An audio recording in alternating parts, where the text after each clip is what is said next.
বাংলাদেশে মোটরসাইকেল ইন্ডাস্ট্রিতে বাজাজ একটা খুবই পরিচিত নাম এবং খুবই পপুলার একটা নাম। বাজাজ এখন পর্যন্ত বাংলাদেশের মার্কেটে অনেক পপুলার বাইক দিয়েছে অ্যান্ড আজকে আপনাদেরকে বলবো বাংলাদেশে বাজাজের ইতিহাস সম্পর্কে।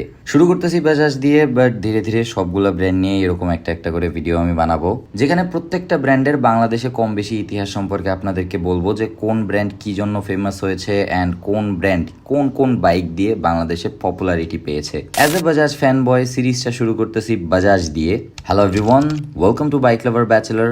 আজকে আমরা জানবো বাংলাদেশে বাজাজের ইতিহাস। বাজাজ একটা ইন্ডিয়ান ব্র্যান্ড যারা টু হুইলার সেক্টরে তাদের যাত্রা শুরু করে 1945 সালে।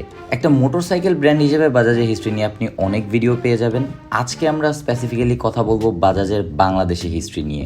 বাজাজের বাইকগুলো বাংলাদেশে আসা শুরু করে 2000 দশকের শুরুর দিকেই। তখন থেকেই বাজাজ এবং কাওয়াসাকির কোলাবোরেশনে তৈরি করা বাইকগুলো বাংলাদেশের মার্কেটে চলতো অ্যান্ড বাজাজ এবং কাওয়াসাকির কোলাবোরেশন শেষ হওয়ার পরে তাদের পালসার সিরিজ এবং বাজাজ নিজে যে বাইকগুলো লঞ্চ করেছে সবগুলাই বাংলাদেশে চলা শুরু করে। অফিসিয়ালি কেউ বাজাজের বাইকগুলো বাংলাদেশে আনা শুরু করে 2007 সালে। তখন বাংলাদেশে বাজাজের ইম্পোর্টার ছিল র্যাঙ্কন মোটরস, মানে যারা এখন সুজুকি ইম্পোর্ট করে। সো 2007 সালে র্যাঙ্কন মোটরস বাংলাদেশে লঞ্চ করে বাজাজের city 100, Platina 100 which I used to ride for a long time, discover series and obviously Pulsar series. Platina 125cc একটা মডেল ছিল, জানি না ওটা অফিসিয়ালি এসেছিল কিনা, বাট 125cc একটা প্লাটিনা ছিল বাংলাদেশের মার্কেটে। এর মধ্যে বাজাজের সবগুলো বাইক তখন হিট ছিল। মাইলেজের জন্য ফেমাস ছিল বাজাজের প্লাটিনা অ্যান্ড সিটি 100 এবং একটা স্টেটাস সিম্বল হিসেবে ফেমাস ছিল বাজাজের পালসার। ডিসকভার সিরিজটা বাংলাদেশে খুবই কন্ট্রোভার্সিয়াল একটা সিরিজ। এর মধ্যে বাজাজের Discover 135 was a great success and এখনো যদি কাউকে জিজ্ঞাসা করেন যে বাজাজের বেস্ট ডিসকভার কোনটা ছিল, যে কেউ বলবে ডিসকভার 135। অনেকেই মনে করে বাংলাদেশে ডিসকভার 135 ডিসকন্টিনিউ হওয়ার একটা কারণ হচ্ছে ডিসকভার 135 এতটাই পপুলার হয়ে গিয়েছিল যে পালসারের সেলস কমে যাচ্ছিল। অনেকেই আবার এটাও মনে করে যে ডিসকভার 135 মার্কেটে থাকলে পালসার যে পপুলারিটিটা পাইছে ওই পপুলারিটিটা পাইতো না, বাট এটার প্রপার কোনো সোর্স নাই অ্যান্ড ওই টাইমে কোনো বাইক লাভার ব্যাচেলর ছিল না। So we don't know what happened then. Anyways, এরপরে 2012 সাল থেকে বাজাজের বাইকগুলোর অফিসিয়াল ডিস্ট্রিবিউটর বাংলাদেশে হয় উত্তরা মোটরস, যারা এখন পর্যন্ত বাজাজের বাইকগুলো বাংলাদেশে আনতেছে। এই পর্যন্ত ইনফরমেশন ছিল ChatGPT থেকে, কারণ এটা যে টাইমের ইনফরমেশন ওই টাইমে আমি একদম পিচ্ছি বাচ্চা, সো এই ইনফরমেশন বাইরে থেকে নেওয়া। বাট এর পরের ইনফরমেশনগুলো আমার নিজে থেকে কালেক্ট করা, মানে নিজের অবজারভেশন থেকে।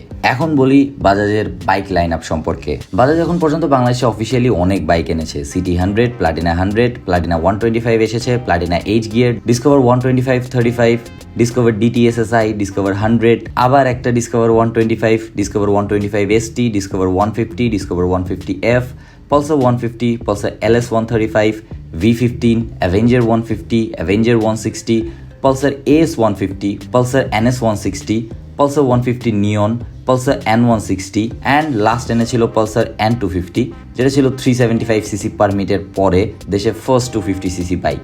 এখন ডিসকভার আর পালসারের অনেকগুলো মডেল মার্কেট থেকে বিদায় নিয়েছে অ্যান্ড আমার জানা মতে N250টাও আর আসবে না। খুব তাড়াতাড়ি বাজাজ তাদের F250 লঞ্চ করবে। বাই দ্য ওয়ে, আপনি কিন্তু কমেন্ট করে বলতে পারবেন এর মধ্যে আপনার পছন্দের মডেল কোনটা ছিল অ্যান্ড কোনটা আপনি ইউজ করেছেন। পার্সোনালি এই বাইকগুলোর মধ্যে আব্বুর প্লাটিনা 100 আমি অনেক দিন চালিয়েছি। আব্বুর কাছে এখনো একটা ডিসকভার 110 আছে অ্যান্ড আমার নিজের পালসার NS 160 ছিল। এখন বলি বাংলাদেশে বাজাজ পপুলার হলো কিভাবে। বাংলাদেশে বাজাজ পপুলার হওয়ার সব থেকে বড় কারণ আমি যেটা মনে করি সেটা হচ্ছে লো মেইনটেনেন্স অ্যান্ড পার্টস অ্যাভেলেবিলিটি। বাজাজের বাইকগুলোর তেমন স্পেশাল কোনো মেইনটেনেন্স লাগতো না, পার্টস সব জায়গায় পাওয়া যেত, হ্যাসেল ফ্রি চালানো যেত অ্যান্ড বিল কোয়ালিটিও ভালো ছিল। সিটি 100, প্লাটিনা, ডিসকভার এগুলো মাইলেজ ভালো দিত অ্যান্ড পাশাপাশি পালসারের ডিজিটাল মিটার ছিল উইথ লটস অফ ইনফোস। ওই টাইমে এর একটা স্পেশাল ব্যাপার ছিল যে কোনো একটা বাইকে ডিজিটাল স্পিডোমিটার থাকা। ধীরে ধীরে পালসার শুধু বাইক থেকে একটা স্ট্যাটাস সিম্বল হয়ে ওঠে অ্যান্ড বাংলাদেশের মার্কেটে সব থেকে long time highest selling 150cc বাইকের টাইটেলের রাজত্ব করেছে পালসার 150। 2000-এর আশেপাশে জন্ম যাদের, একবার হলেও তাদের শখ জন্মেছিল একদিন বড় হয়ে একটা পালসার তো কিনবই। এখন বলি আপনাদেরকে বাজাজের কিছু ক্রেজি স্টেপ সম্পর্কে। বাজাজ হচ্ছে এমন একটা ব্র্যান্ড যে 125 থেকে 150cc সেগমেন্ট পর্যন্ত অনেক এক্সপেরিমেন্ট করেছে। বাংলাদেশের মার্কেটে 125cc কমিউটার সেগমেন্টে 4 ভালভ ইঞ্জিনওয়ালা বাইক ফার্স্ট বাজাজ এনেছিল। বাজাজের যে ডিসকভার 125 STটা ছিল ওইটা ওই টাইম হিসেবে অনেক আপডেটেড একটা বাইক ছিল। একটু আগেই লঞ্চ হয়ে গিয়েছিল বাইকটা। ওই বাইকটা যদি এখন লঞ্চ হতো, হালকা একটু মোটা টায়ার অ্যান্ড একটু বড় ডিস্ক ব্রেকের সাথে, ওই বাইকটা এখন প্রচুর পপুলার হতো। ওইরকম বাইকের মার্কেটে এখন ডিমান্ড আছে, বাট যেই টাইমে বাজাজ এই স্টেপগুলো নিয়েছিল ওই টাইমে এই জিনিসগুলা মানে এরকম একটু স্পোর্টি কমিউটার বাইকগুলা ততটা ফেমাস ছিল না। এরপরে Bajaj Bajaj Pulsar LS 135 launch করে, যেটা 135 সিসি একটা 4 ভ্যালভ ইঞ্জিনের বাইক ছিল। এরপরে ডিসকভার 150F ছিল, এইটাও একটা 4 ভ্যালভ ইঞ্জিনের বাইক ছিল, 145 সিসি ইঞ্জিনের, অ্যান্ড এটাতে সেমি ফেয়ারিং ছিল। ভাবুন একটু, এই বাইকটা যদি এখন বাংলাদেশে মার্কেটে থাকতো, 2 লাখ টাকাও যদি প্রাইস হইতো, একটু মোটা টায়ার আর এই যে একটু বড় ডিস্ক ব্রেক থাকলে অনেকেই এখনও এই বাইকটা নিত। এরকম বাজাজ এক্সপেরিমেন্ট হিসেবে বাংলাদেশে অনেক বাইক লঞ্চ করেছে, শুধুমাত্র বাংলাদেশে না, ইন্ডিয়াতেও। ইন্ডিয়াতে বাজাজের ডিসকভার সিরিজটা একটা ফ্লপ সিরিজ ছিল, এই জন্য ডিসকভার সিরিজে অনেকগুলো এক্সপেরিমেন্ট করার পরে বাজাজ ইন্ডিয়াতে ডিসকভার সিরিজটাই ডিসকন্টিনিউ করে দেয়। ডিসকভার এখন তারা প্রডিউস করে শুধুমাত্র বাইরে এক্সপোর্ট করার জন্য। বিশ্বের প্রায় 70টা দেশে বাজাজের বাইক এক্সপোর্ট হয়। সো বুঝতেই পারতেছেন, একেবারে ছোটোখাটো ব্র্যান্ড না বাজাজ। অ্যান্ড আমি যেটা বলতেছিলাম, 2012 থেকে 15 সাল পর্যন্ত ওই টাইমে একটা 4 ভ্যালভ 135 সিসি বাইক, একটা সেমি ফেয়ারিং 4 ভ্যালভওয়ালা 150 সিসি কমিউটার বাইক, এগুলো খুবই ক্রেজি স্টেপ ছিল। মানে অন্য কোনো ব্র্যান্ড এরকম কোনো এক্সপেরিমেন্টে আজ পর্যন্ত যায়নি। অ্যান্ড ইন্ডিয়ান প্রায় সবগুলো ব্র্যান্ড মোটামুটি বাজাজের সাকসেস দেখে কপি করে। মানে বাজাজের একটা বাইক যখন মার্কেটে ওয়েল এস্টাবলিশড হয়ে যায়, সেম সেগমেন্টে ইন্ডিয়ান অন্য ব্র্যান্ড তাদের একটা করে বাইক এনে দেয়। অ্যান্ড এই থিওরি ইউজ করে অনেকগুলো ইন্ডিয়ান ব্র্যান্ড সাকসেসও পেয়েছে। টাইমের আগে লঞ্চ হয়ে গিয়েছিল এরকম আরেকটা বাইক হচ্ছে বাজাজের পালসার AS 150। আমি যখন NS 160 কিনি তখন আমি দুইটা বাইকের কথা চিন্তা করতেছিলাম, হয় পালসার AS 150 নয় NS 160, দুইটার মধ্যে একটা কিনবো। এর মধ্যে AS 150টা 2017 সালের দিকে মেবি ডিসকন্টিনিউ হয়ে গেছে, এই জন্য তখন ভালো ফ্রেশ কন্ডিশনে কোনো AS 150 খুঁজে পাচ্ছিলাম না। বাট NS 160 আমি খুব ফ্রেশ পেয়েছিলাম। অ্যান্ড NS 160 সাথে আমার যে 1.5 বছরের একটা লং টাইম পিরিয়ড ছিল, এই টাইমটা আমার খুব ভালো কেটেছে।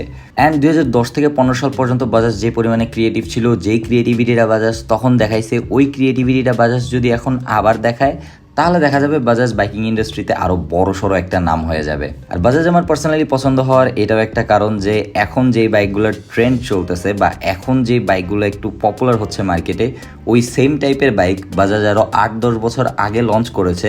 ওই টাইমে বাইকগুলো মার্কেটে ফ্লপ হয়েছে, অ্যান্ড বাজাজ তারপরে আর ওই মডেলগুলো কন্টিনিউ করে নাই। So yes, Bajaj was the trend starter. এখন বলি মার্কেটে বাজাজের প্রেজেন্ট কন্ডিশন নিয়ে। ওয়েল, পালসার 150 যে একটা রাজত্ব ছিল বাংলাদেশের মার্কেটে, ওই রাজত্বটা অনেকটাই কমে গিয়েছে।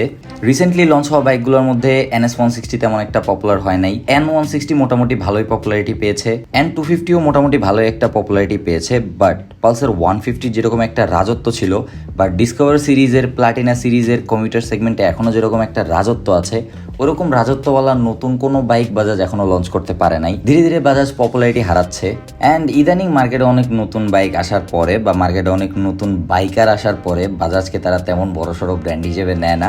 বাট যারা আমরা আগে থেকে দেখে আসতেছি বাজাজের বাইকগুলা, যারা আমরা একদম শুরু থেকে চিনি বাজাজের বাইকগুলা, অথবা যারা জীবনে একবার দুইবার বাজাজের বাইকগুলা ইউজ করেছে অ্যান্ড ঠিক মতো মেনটেন করেছে, তারা জানে বাজাজ কেমন ব্র্যান্ড।